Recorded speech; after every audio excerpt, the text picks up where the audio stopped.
হ্যাঁ, মানে দেখুন, আপনাকে আমি যে জন্য ডেকেছিলাম তার কারণটা হলো, ম্যাম আমি জানি ও স্কুলে একদম পড়াশোনা করে না, স্কুলে খুব দুষ্টুমি করে। সারাদিন বন্ধুদের সাথে ঘুরে বেড়াবে, আড্ডা দেবে, এই করবে সেই করবে, কিন্তু একদম পড়াশোনা করে না। আপনাদের ক্লাস তো শুনিই না ম্যাম, সেটাও আমি জানি খুব ভালো করে। আর কি বলবো ম্যাম আপনাকে, বাড়িতেও পড়াশোনা করে না, সারাদিন ধরে খালি ফোন ঘাঁটতে থাকবে, সারাদিন ধরে ল্যাপটপে খালি গেম খেলতে থাকবে, সারাদিন ধরে খালি ওর এক দাদা আছে, দাদার সাথে খালি ঘুরতে চলে যাবে। সারা দিন জানেন না ম্যাম, একটু বইটা খুলে একটু দেখে না, বইয়ের সঙ্গে কোনো সম্পর্কই নেই এর বলতে গেলে।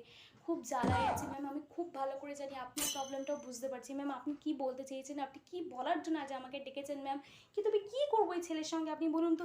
এই ছেলে তো পড়াশোনাই করতে চায় না, কিছুই পড়তে চায় না, খালি বলে আমার পড়াশোনা করতে ভালো লাগে না। এরকম করলে কি চলবে ম্যাম বলুন তো?